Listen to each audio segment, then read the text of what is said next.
शालीन थानी और आप देख रहे हैं महाभारत, जिसमें आज हम बात करने वाले हैं, ये चेहरे आप देख रहे हैं, पहचान ही रहे होंगे। बात हम करने जा रहे हैं उत्तर प्रदेश की। जी हाँ, जहां पर वैसे तो पारा गिर रहा है, लेकिन सियासी पारे की अगर मैं बात करूं तो ये चढ़ रहा है। और ये तापमान ये बता रहा है कि 2022 नजदीक है। इसीलिए सबकी अपनी ढपली, अपना राग शुरू हो चुका है। और अब तो इसमें जाम ने भी एंट्री ले ली है। किस तरह से जिन्ना से लेकर तालिबान तक ये पूरे मुद्दे गए हैं, ट्विस्ट एंड टर्न्स आते रहे हैं, इस पर आज हम महाभारत करेंगे। आप ये देखिए कि किस तरह से तमाम जो सियासी दल है वो अपने दल बल के साथ निकल चुके हैं। योगी आदित्यनाथ पहले निकल चुके थे। अखिलेश यादव की बात करें तो वो भी अपने विजय रथ यात्रा निकाल चुके हैं। आज कुशीनगर में उसका समापन हो जाएगा, 2 दिवसीय उनका दौरा था। लेकिन आप ये देखिए कि इस बीच गृह मंत्री अमित शाह की एंट्री से ये जो तापमान है इस पर और बढ़ावा हुआ है, ये और ज्यादा चढ़ गया है। अब ऊंट किस करवट बैठेगा ये तो आने वाला वक्त बताएगा। ये मशक्कत कितनी काम आएगी, ये जो तमाम रंग देखने को मिल रहे हैं ये कितना रंग लाएंगे, ये आने वाला वक्त बताएगा। लेकिन आइए थोड़ी सी चुटकी, थोड़ी सी चर्चा हम भी इस पर कर लें। मेहमानों से भी तारुफ करवाऊंगी, लेकिन पहले ये रिपोर्ट देखिए।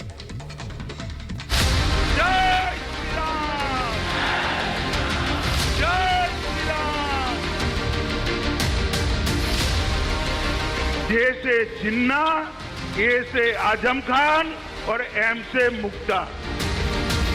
जे फॉर झूठ, ए फॉर अहंकार और एम फॉर महंगाई। उन्होंने जैम भेजा है तो हम बटर भेज रहे हैं उनके लिए।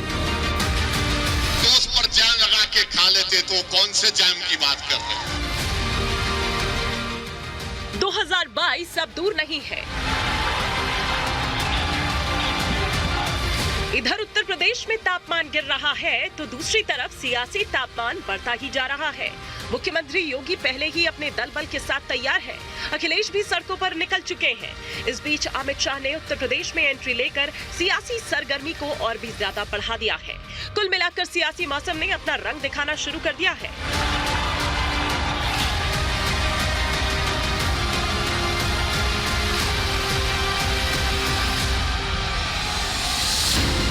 कुछ दिन पहले अखिलेश यादव की जुबान से जिन्ना का जिक्र हुआ, फिर क्या जिन्ना जिंदा हो गए।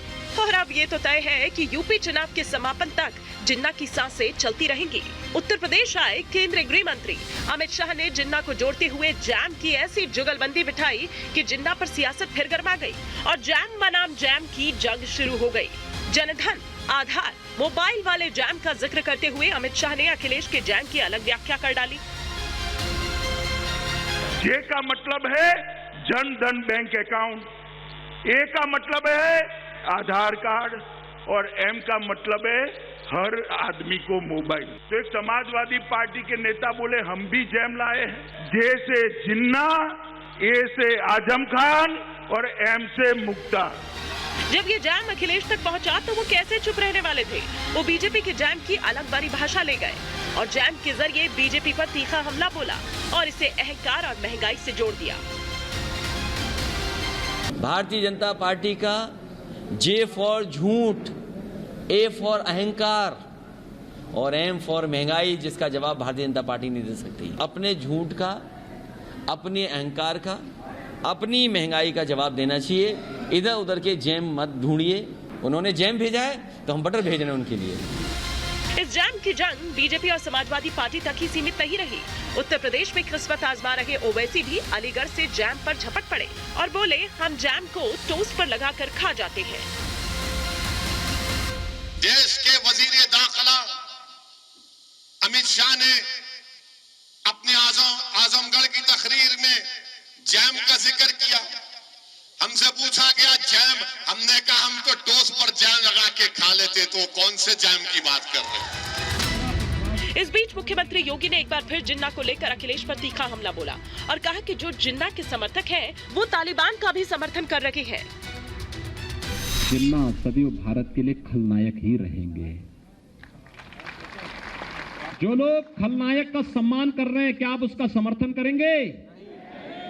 लेकिन जो लोग आज जिन्ना का समर्थन कर रहे हैं एक प्रकार से तालिबान का समर्थन भी कर रहे हैं।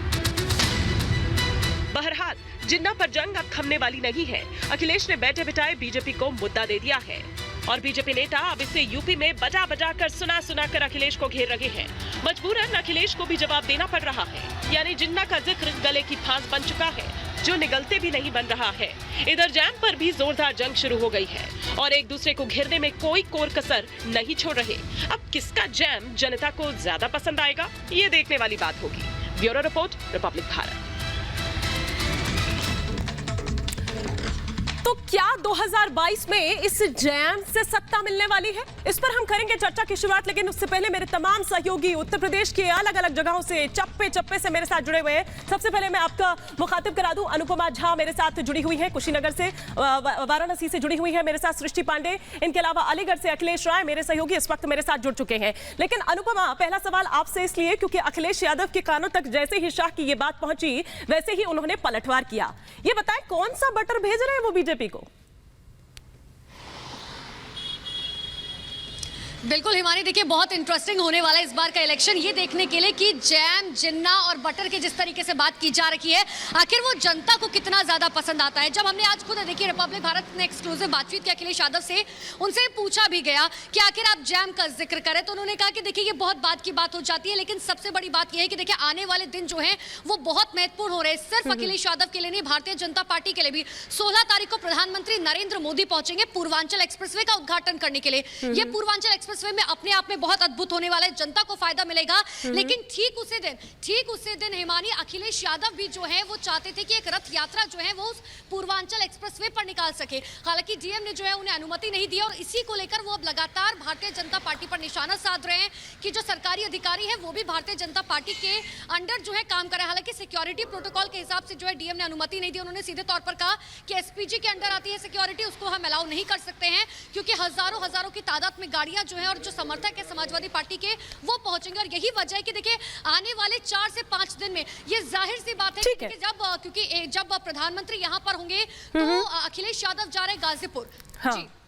ठीक है। मैं लौटूंगी अनुपमा आपके पास, लेकिन अखिलेश राय जी का भी हम रुख करते हैं, क्योंकि अखिलेश राय जी आप वहां थे जिस वक्त ओवैसी वहां पर मौजूद थे, और ओवैसी का मतलब ये टारगेट वोटर है, टारगेट उनका अपना पूरा फिक्स है। अब इस जैम में उनकी भी एंट्री हो गई है।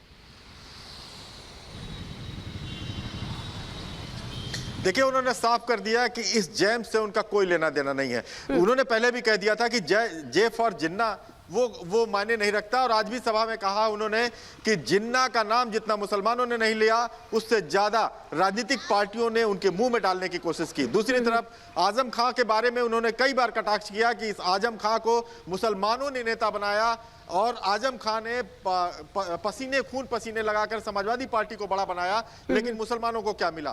तीसरी बात, मुख्तार से उनका कोई लेना देना नहीं, वो पहले ही मुख्तार उनके साथ नहीं है, वो राजभर के साथ जा चुके हैं, राजभर भी इनके साथ नहीं है।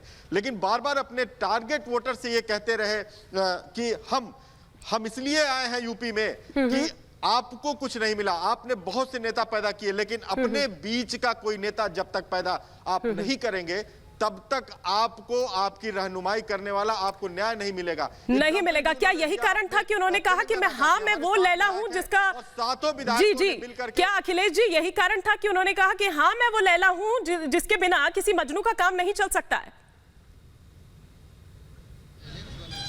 बिल्कुल उन्होंने इसी बात को जिक्र करते हुए कहा कि मैं लल्ला हूं और मेरे जो लाखों लोग हैं मेरे साथ जो है वो मजनू हैं, और हमें वो प्यार मिलेगा और हम यहाँ पे रहनुमाई देंगे। हम यहाँ पे जो यहाँ मुस्लिम मतदाता है, जो लोग हैं, उन्होंने अपने बीच से अगर नेता मुझे चुना, मेरी पार्टी को चुना, तो हम दावा करते हैं। बिल्कुल अखिलेश जी, लौटूंगी मैं आपके पास फटाफट से। क्विक रिएक्शन में सृष्टि से भी ले लेती हूँ। सृष्टि, मतलब ये लड़ाई जो है आगे जैसे जैसे और करीब तारीख आती जाएगी, क्योंकि ये तापमान बता रहा है कि 2022 नजदीक है, वैसे वैसे और ज्यादा इंटरेस्टिंग होता जा रहा है। बिल्कुल हिमानी, देखिए उत्तर प्रदेश की सत्ता के सिंहासन पर कौन काबिज होगा ये तो वक्त बताएगा, लेकिन जैसा आपने कहा कि जैसे जैसे चुनावी समय आगे बढ़ रहा है वैसे वैसे सियासी तापमान आगे बढ़ता जा रहा है। जैम वर्सेस जैम हम लगातार देख रहे हैं, लेकिन चुनावी बिगुल और चुनावी मंत्र की अगर बात करें तो गृह मंत्री अमित शाह ने बनारस की भूमि से वो मंत्र फूंक दिया है। अपने कार्यकर्ताओं को ये बता दिया है कि उन्हें किस लाइन पर काम करना है, कैसे कैसे कौन कौन से मुद्दों को जमीन पर उतार कर लोगों के जहन तक पहुंचाना है, ये तमाम बातें हैं और आरोप प्रत्यारोप का सिलसिला भी शुरू हो चुका है। जैम वर्सेस जैम से पहले पूर्वांचल एक्सप्रेसवे को लेकर जो घमासान हमने देखा, क्योंकि क्रेडिट की लड़ाई एक बार फिर से यहाँ पर शुरू हो चुकी है। बिल्कुल बिल्कुल हर मंच बिल्कुल सृष्टि, मैं लौटूंगी आपके पास, लौटूंगी, लेकिन कुछ खास मेहमान भी मेरे साथ जुड़े हुए हैं, उनका तारुफ मैं अपने जो दर्शक हैं उनसे करवा देती हूं। मेरे साथ बीजेपी की स्पोक्स पर्सन अनिला सिंह इस वक्त जुड़ी हुई हैं, डॉक्टर विशाल मिश्रा जो कि पॉलिटिकल एनालिस्ट है हमारे साथ जुड़े हुए हैं, अवधेश कुमार सीनियर जर्नलिस्ट और पॉलिटिकल एनालिस्ट है, इनके अलावा समाजवादी पार्टी के लीडर अतुल सक्सेना हमारे साथ जुड़े हुए हैं, विनोद सिंह पॉलिटिकल एनालिस्ट है, इनके अलावा डॉक्टर सतीश प्रकाश हमारे साथ जुड़े हुए हैं जो कि पॉलिटिकल एनालिस्ट हैं। तो मैं इससे पहले कि चर्चा की शुरुआत यहां पर करूं, आइए हम जरा यहां पर आपको जो यूपी का ये सियासी संग्राम है वो किस कदर और इंटरेस्टिंग होने जा रहा है। देखिए, आरोप प्रत्यारोप तो जारी है, वार पलटवार का दौर जारी है, लेकिन इस बीच बीजेपी क्या वो तमाम मुद्दे होंगे या है जो अभी वो जा रही है जनता के बीच और तमाम हम उनके जो संबोधन सुन रहे हैं वो क्या गिनवा रही है। ये देखिए, ये गिनवाएगी बीजेपी। यूपी में सियासी संग्राम जो है और अखिलेश किस तरह से दम भरेंगे ये बताएंगे। काशी विश्वनाथ कॉरिडोर, इसको लेकर जाहिर सी बात है कि बीजेपी दम भरेगी। राम मंदिर निर्माण एक इंपॉर्टेंट जो मुद्दा है वो ये होगा। इसके अलावा पूर्वांचल एक्सप्रेसवे जिसका अब उद्घाटन करने के लिए कल मोदी जी पहुंचने वाले हैं उसको गिनवाएगी। गंगा एक्सप्रेसवे की अगर मैं बात करूं तो इसको गिनवाया जाएगा। बुंदेलखंड एक्सप्रेसवे की अगर बात करें तो इसको गिनवाया जाएगा। मेडिकल कॉलेज जो यूनिवर्सिटी है उसको गिनवाया जाएगा। प्रदेश में सड़कों का जाल किस तरह से बिछाया गया उसको गिनवाया जाएगा। कानून व्यवस्था में पहले और अब में क्या अंतर है इसको गिनवाया जाएगा। ये वो तमाम मुद्दे हैं। बिजली व्यवस्था जो है वो अब सुधरी है, पहले क्या हालात थे इसको लेकर भी तमाम वो बातें कही जाएगी। लेकिन अखिलेश क्या दम भरेंगे कि सिर्फ नाम बदलने का ही काम किया है योगी सरकार ने, इसके अलावा और कुछ नहीं किया है। हमारे काम पर रंग रोगन दरअसल की जा रही है, लीपापोती की जा रही है। बीजेपी से जनता दरअसल त्रस्त आ चुकी है। ये अखिलेश दम भर रहे हैं। उत्तर प्रदेश में ठोको राज चल रहा है, ये अखिलेश यादव लगातार कहते आ रहे हैं। महंगाई बढ़ी, ये मुद्दा उठा सकते हैं। इसके अलावा किसानों का अपमान हुआ, ये उनके एजेंडे में एक हो सकता है। तो ये वो तमाम बातें हैं जो अखिलेश यादव उठा सकते हैं। लेकिन अतुल सक्सेना जी, तो फिर जिन्ना कहां से आ जाते हैं?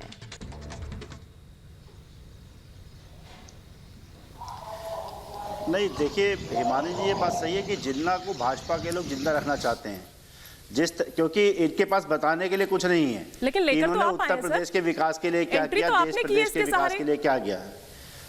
नहीं हिमानी जी, हमने एंट्री क्या करी है? आप माननीय अखिलेश यादव जी ने क्या कहा है? उन्होंने कहा है कि जिन्ना महात्मा गांधी सरदार पटेल ने एक इंस्टीट्यूट से बैरिस्टर की डिग्री पास करी है, इसमें कहाँ गलत है?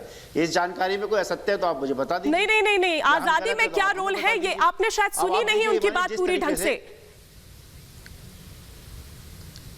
नहीं हिमानी जी, आप ये बताइए कि आज अखिलेश यादव जी की बात आपने जो कही, जिन्ना पर उन्होंने बात कही, आज अखिलेश यादव जी और बहुत सी बातें करते हैं, क्या आप उसे चैनल पे दिखाने का काम करते हैं? जनता से जुड़े सरोकार मुद्दे पे अखिलेश यादव जी ने निरंतर प्रतिक्रिया देने का काम किया है। और जिस तरीके से जैम जो उत्तर भाजपा के अमित शाह जी ने आज कहा कि उत्तर प्रदेश की जनता के मन में जैम है, भाजपा को जैम समझती है, तो समझती है, सही कहा उन्होंने कि भाई उत्तर प्रदेश, उन्होंने सही कहा नहीं कहा ये तो आप बता रहे हैं, लेकिन पहले ये बात बताइए ना कि अखिलेश जी लेकर आए थे जिन्ना को या नहीं लेकर आए थे? मैं चाह रही थी कि थोड़ा बोलने दूं आपको, लेकिन शुरुआत में ही आप इस बात को कह रहे हैं कि ऐसा नहीं है। क्या नहीं लेकर आए थे? क्या जिन्ना के सहारे आप चुनाव जीतेंगे? नहीं, क्या लेकर क्या आए थे? आज अखिलेश यादव कुछ भी कहें, जिन्ना के सहारे क्यों? लेकिन क्या ये एंट्रीज आपने नहीं करी? जिस तरीके से नहीं, आप बताइए ना, कहा कि नहीं कहा? सीधी सी और सपाट सा सवाल मैं आपसे पूछ रही हूँ, कहा कि नहीं कहा? हिमानी जी ये बताइए आप मुझे, क्या आजादी की लड़ाई के समय क्या केवल जिन्ना थे, सरदार पटेल थे, महात्मा गांधी थे और बहुत से क्रांतिकारी नेता थे? नहीं, मैं सीधी सी बात पूछ रही हूँ, सीधा सा जवाब मांग रही हूँ खुले मंच से इस तरीके का बोलने का काम किया, सीधी सी बात। आपको लगता है कि इस देश का जो मुसलमान है वो जिन्ना को हीरो मानता है और उस आधार पर आपको वोट देगा? नहीं, देखिए, इस देश का मुसलमान जिन्ना को अपना आदर्श क्यों मानेगा? जिन्ना ने देश का बंटवारा कर, जिन्ना यहाँ से चले गए, पर अखिलेश यादव तो ये नहीं कह रहे। जिन्ना का प्रश्न जो है उठाने का आपके नेता तो ये नहीं, परंतु भाजपा के लोग इसे जिंदा रखेंगे, परंतु भाजपा के लोग अभी तो मौका आपने दिया है ना। अनिला सिंह जी, अतुल सक्सेना कह रहे हैं कि दरअसल जिन्ना का राग तो आप अलापते और नाम लगा देते हैं उनका, और वैसे ये बात तो सही है ना, आपको भी सूट करता है ये?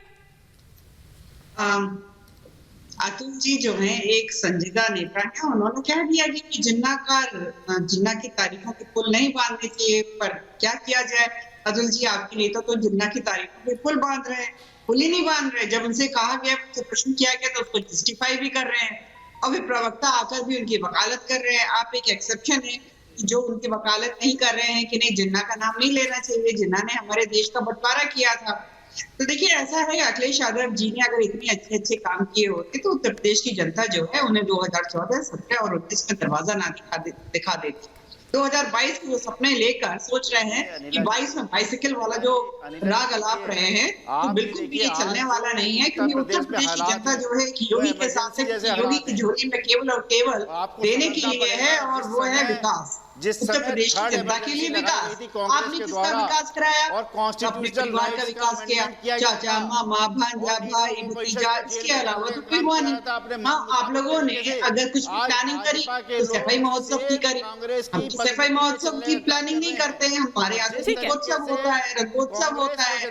हाँ, हम लोग जो है आस्था का भी सम्मान करते हैं। लीजिए ना अतुल जी, सुन भी लीजिए ना। अब तब तो आपने विकास की बात कही नहीं, अब आपको जरूर शायद अपनी भूल सुधार यहां पर हो रही हो, तो मैं ये भी जानना चाहती हूं कि अखिलेश यादव इस चीज के लिए माफी मांगेंगे। लेकिन चलिए, विकास की बात यहां पर कर रहे थे, तो चलिए विकास की एक और तस्वीर और एक और वो ग्राफिक्स के जरिए मैं आपको दिखाने की कोशिश करती हूं। देखिए, सियासत का ये एक्सप्रेसवे, पूर्वांचल एक्सप्रेसवे की दरअसल हम यहां पर बात कर रहे हैं, जिसका कल उद्घाटन करने के लिए नरेंद्र मोदी पहुंचने वाले हैं। ये देखिए, लखनऊ से गाजीपुर तक, अगर हम यहां पर कहें सुल्तानपुर कल पहुंचेंगे इसका उद्घाटन करने के लिए, और इसकी जो लंबाई है वो 340 किलोमीटर लंबा है। ये देखिए, वो तमाम ये शहर है, अमेठी की बात करें, लखनऊ की बात करें, बाराबंकी, अयोध्या, अंबेडकर नगर, आजमगढ़, मऊ, सुल्तानपुर, गाजीपुर, तो ये वो तमाम एरियाज होंगे, वो शहर होंगे जिनको कवर करते हुए यहां से निकलेगा। 340 किलोमीटर लंबा ये जो एक्सप्रेसवे है वो होगा। आजमगढ़, गोरखपुर, और अब सिर्फ इतना ही नहीं, आप देखिए कि और भी बड़े लेवल पर इसका और विस्तारीकरण की भी यहां पर और भी जो शहर है उनसे जोड़ने का यहां पर जो बात है वो यहां पर हो रही है। तो 16 नवंबर वो तारीख होगी जब प्रधानमंत्री नरेंद्र मोदी यहां पर पहुंचेंगे इसका उद्घाटन करने के लिए। लेकिन इस बीच सियासत इसको लेकर किस तरह से हो रही है? अनिला सिंह जी यहां पर कह रही हैं कि हमने ये तमाम बातें कही जो कि इससे पहले हम आपको बता रहे थे कि भाई बीजेपी ये वो तमाम मुद्दे हैं जो गिनवा सकती है और बता सकती है। लेकिन अनिला सिंह जी, अगर हम बात करें यहां पर समाजवादी पार्टी की, तो वो दरअसल ये कह रहे हैं कि भैया बुलडोजर सही से नहीं चलवाया आपने और आप सिर्फ रंग रोगन कर रहे हैं, नाम बदल रहे हैं। ये तो समाजवादी पूर्वांचल एक्सप्रेसवे था जिसे आपने पूर्वांचल एक्सप्रेसवे कर दिया, समाजवादी हटा दिया। मेरा फोन पैच नहीं है, मैं डायरेक्ट स्काइप से ऑडियो दे रहा हूँ। क्या मैं ऑडिबल हूँ? जी जी जी, बिल्कुल।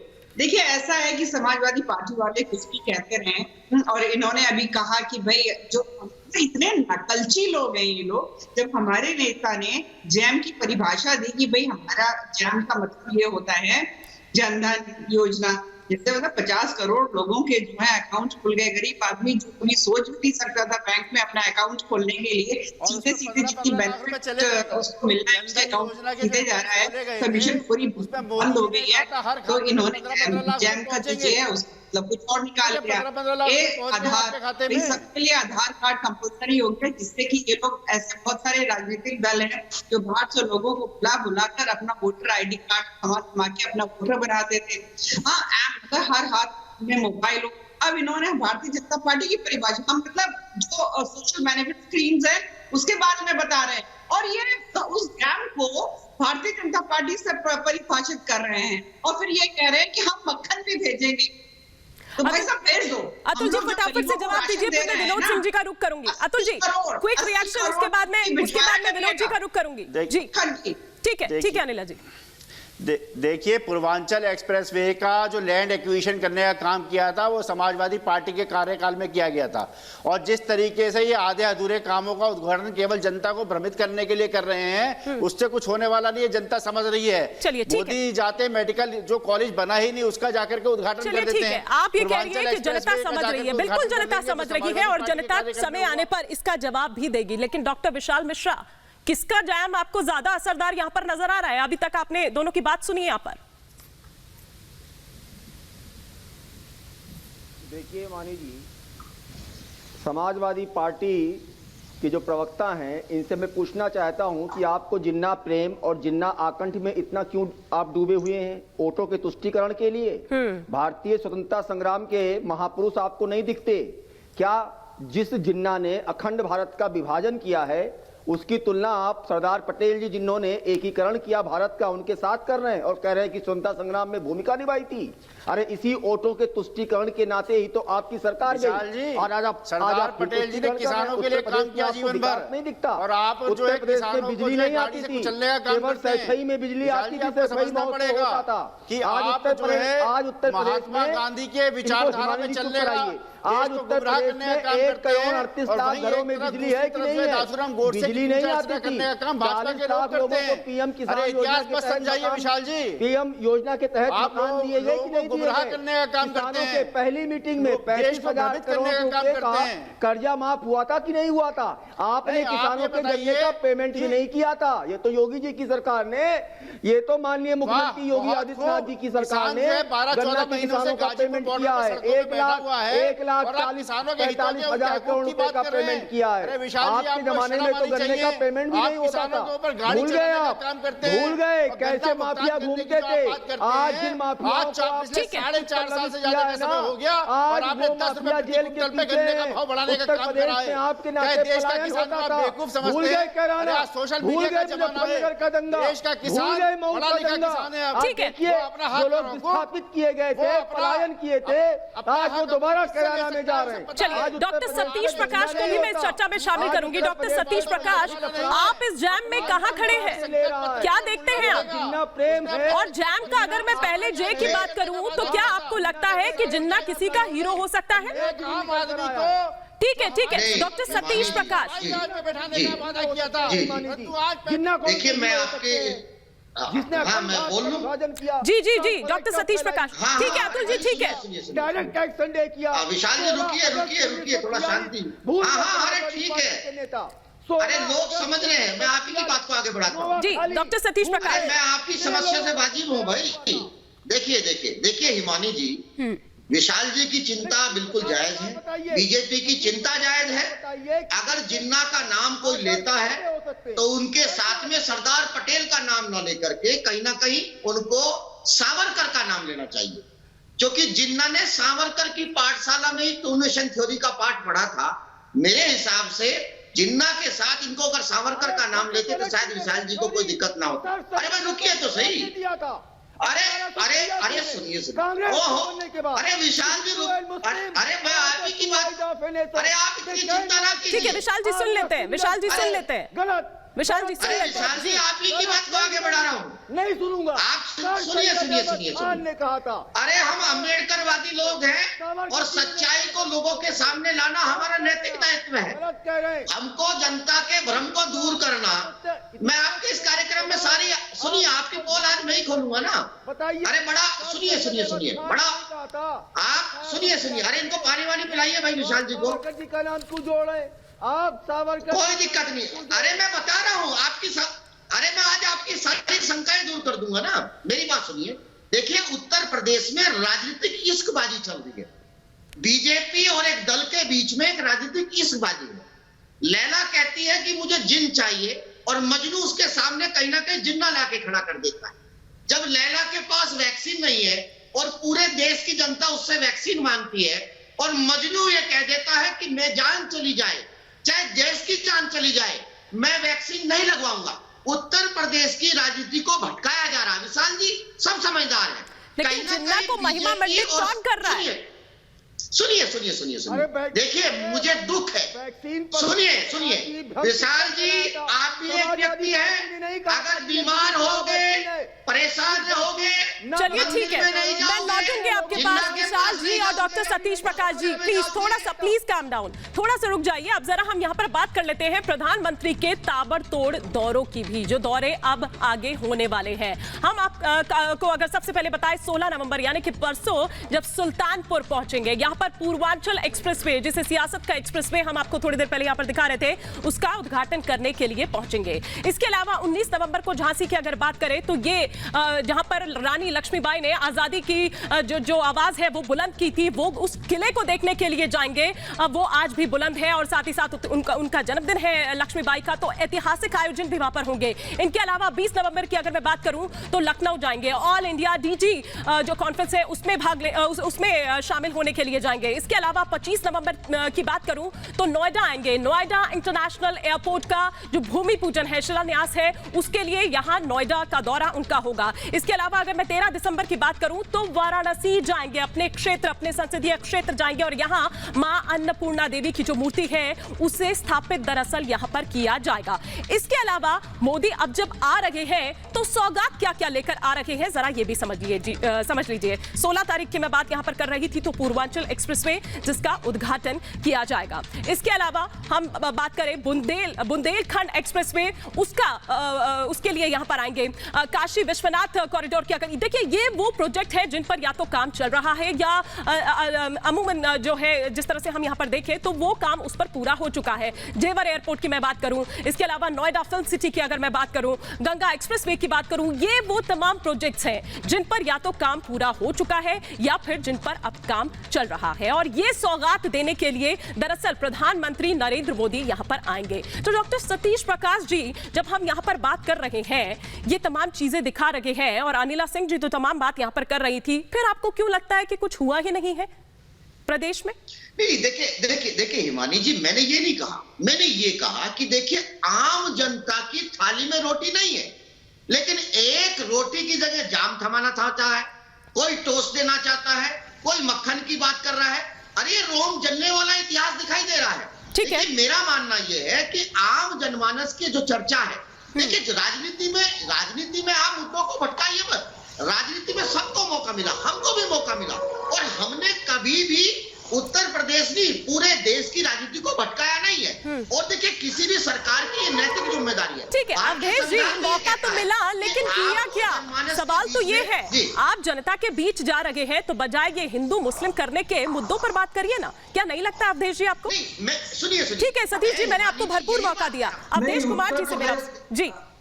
सतीश जी, अरे सतीश जी मुझे भी सुन लो भैया। ऐसा है हिमानी, उत्तर प्रदेश का दुर्भाग्य है कि वहां के विपक्ष के पास न अपना मुद्दा है और न भारतीय जनता पार्टी को किसी महत्वपूर्ण मुद्दे पर घेरने का मादा है। ये तो पिछले 6 महीने से साफ दिख रहा है कि मुद्दे भाजपा सेट कर रही है। और जब अरे बीच में मत बोलो भाई, अरे सतीश जी बीच में मत बोलो, सतीश जी बीच में नहीं। सुनिए सतीश जी आपने ये तरीका नहीं है, मैं आपके बीच में नहीं बोला हूँ। सतीश जी मैं बीच में नहीं बोलता हूँ, आप बाद में उत्तर दे दीजिएगा मेरी बात का, मुझे शांति से बात कर लेने दीजिए। अच्छा विशाल जी को दीजिए ना, मैं बोल लेता हूँ, मेरी बात को भी आपको अधिकार है मेरी बात का उत्तर देने का। देखो इस समय की समस्या यह है कि अभी तक 6 महीने में विपक्ष ने एक भी ऐसा मुद्दा नहीं लाया है जिस पर भाजपा को घेरा जा सके, लेकिन विपक्ष ने भाजपा को ऐसे मुद्दे दे दिए हैं जिससे भाजपा उनको घेर सके। अगर अखिलेश यादव ये समझते हैं कि हमारा यादव वोट ठीक है, मुसलमान है, अगर उसको कंसोलिडेट कर ले तो शायद हम सत्ता में आ जाएंगे, तो क्या इसके लिए जिन्ना का नाम लेना जरूरी था? अगर उन्होंने जिन्ना का नाम नहीं लिया होता, ठीक है, भाजपा को, अमित शाह को आज जिन्ना का नाम लेने का ऑफर, इस देश में महामारी कोई मुद्दा नहीं है, ठीक है, इस देश में बेरोजगारी कोई मुद्दा, ठीक है, मुझे विनोद सिंह जी को भी इस चर्चा में लाना है। देखिए सतीश जी, एक मिनट प्लीज उनको बोलने दीजिए, अपनी बात कंप्लीट करने दीजिए। अतुल जी की बात से मतदाता वोट डालेंगे या अखिलेश यादव की बात से डालेंगे? जो अखिलेश यादव बोलेंगे मतदाता उस पर फैसला करेंगे, या सपा के प्रवक्ता जो टीवी पर बोलेंगे उससे मतदाता फैसला करेंगे। अखिलेश जी ने तो जीने वाले राम को वापस, ठीक है विनोद जी आप कहां स्टैंड करते हैं इस पर, क्योंकि ये भी विभाजनकारी मुद्दा ही है और आप जो कर रहे हैं हिंदुओं का अपमान करके, वो भी तो विभाजनकारी मुद्दा ही है, वो भी तो देश को बांटने की ही बात है। देखिए हिमानी जी, अवधेश जी और विशाल जी जैम का डबल डोज खा के अपने राजनीतिक आकाओं को बटर लगाने का काम कर रहे हैं। मैं ईमानदारी से कह रहा हूं, इस शोर शराबे में, इस हल्की राजनीति में उत्तर प्रदेश की आवाज नहीं है, उत्तर प्रदेश की समस्या नहीं है। उत्तर प्रदेश के लोगों की समस्या होती तो उत्तर प्रदेश की जनता प्रतिज्ञाओं के साथ जाएगी, उत्तर प्रदेश की जनता महिलाओं के सशक्तिकरण के साथ जाएगी। उत्तर प्रदेश की जनता ने मन बना लिया है कि वह बेकार के जुमले और बेकार की बातों में नहीं फंसेगी और उसने प्रतिज्ञा की है। आप ईमानदारी से अगर उनका मत लेना चाहे तो आपको यही मत निकलेगा, हर तरफ, हर शहर, हर विधानसभा से। तो विनोद जी ये मुद्दे तब क्यों नहीं याद आते जब जो आपके नेता लोग हैं? विनोद जी ये मुद्दे तब क्यों नहीं याद आते? सुनिए तो विनोद सिंह, ये मुद्दे तब क्यों नहीं याद आते जब आपके नेता आके जय श्री राम बोलने वालों को राक्षस बता देते हैं, जब आपके नेता आके हिंदुत्व की तुलना आईसिस और बोको हराम से कर देते हैं, तब क्यों नहीं ये मुद्दे याद आते हैं? तब तो हिंदुओं का अपमान याद आता है सिर्फ। देखिए, ये भाजपा का अल्प ज्ञान, भाजपा का प्रोपेगंडा, भाजपा का जुमला है। आप मुझे 1 मिनट देंगी, मैं ज्ञानवर्धन कर दूंगा। उत्तर प्रदेश की जनता के बीच में हम अपनी प्रतिज्ञाओं के साथ गए हैं, हम अपने गंभीर वायदे के साथ गए हैं, हम अपने पूरे कमिटमेंट के साथ गए हैं। और जिस प्रकार का अपार हिंदुओं का अपमान करना, यही आपका कमिटमेंट है? उत्तर प्रदेश की जनता, यही आपका कमिटमेंट है कि वो प्रतिज्ञा करेगी और ये जैम की और ये बेकार की और ये बटर की। नहीं, पहले मेरी बात का जवाब तो दीजिए। आप कह रहे हैं कि हम उन मुद्दों को लेकर जनता के बीच उतरे हैं, कौन से मुद्दे बताइए तो सही जरा। वो कभी अपने मंसूबे में सफल नहीं होंगे। ये भारत की राष्ट्रीयता आपको नहीं दिखते? की बात करता है, आपको दिखते नहीं है सीधे? नहीं, कौन से मुद्दे बताइए तो सही। आपके नेता तो हिंदू और हिंदुत्व को अलग अलग की बात करते हैं ना, अलग अलग उनकी परिभाषा देते हैं। बताइए तो सही किस मुद्दे की बात कर रहे हैं, कौन से वाले मुद्दे की बात कर रहे हैं? विनोद जी लगातार बोलते रहेंगे और तेज आवाज में बोलेंगे, उससे नहीं, आपको जवाब देना होगा और या तो फिर मुझे किसी और गेस्ट के पास जाना होगा। हिंदुत्व वसुधैव कुटुंबकम की बात करता है, जो हिंदुत्व आत्मीय पूर्ण एकता की बात करता है, इतनी सारी विविधताओं को लेकर चलता है, ये उस पर सवाल खड़ा करते हैं, संस्कृति पर सवाल खड़ा करते हैं। अरे हिंदू, और आप बताइए ना विनोद जी, बताइए तो सही। आप चलिए, उनको तो ढोंगी कह रहे हैं। नहीं, ठीक है, अब चलिए आप ढोंगी पे आए तो चलिए उसी पर बात कर लेते हैं। आप उनको एक सेकंड सर, एक सेकंड। विनोद जी से मेरी ये बात है। विनोद जी, आप बाकियों को तो ढोंगी कह रहे हैं और आपका क्या है? आपका ढोंग आप जो कर रहे हैं, क्या वो ढोंग नहीं है? वैसे तो बड़ा टेंपल रन खेल रहे हैं आपके जो नेता है राहुल गांधी, प्रियंका गांधी, और वैसे आप दूसरी तरफ हिंदुओं का अपमान करते हैं, अपने आप को बड़ा जनेऊधारी बताते हैं, बड़ा तिलकधारी बताते हैं, वहीं दूसरी तरफ आप हिंदुओं का अपमान करते हैं। ये क्या है? ये ढोंग नहीं है? हिमानी जी, मैं आपसे असहमत हूं, आप ऐसा नहीं कह सकती। ये मैंने नहीं कहा है, ये मैंने नहीं कहा है, ये आप ही के नेताओं ने कहा है, भारतीय जनता पार्टी का ये आप ही के नेताओं ने कहा है और एक के बाद एक सिलसिलेवार तरीके से कहा है। और वो मंदिर जाते हैं तो उनका मंदिर जाना सही, हमारा मंदिर जाना गलत। मैं किसी के मंदिर जाने को सही या गलत नहीं बता रही हूँ, पर मैं ये कह रही हूँ कि एक तरफ आप उसी हिंदुत्व का अपमान करते हैं और दूसरी तरफ उसी का ढोंग करते हैं। ये दोनों बातें नहीं हो सकती है, दोनों में से कोई एक ही बात हो सकती है।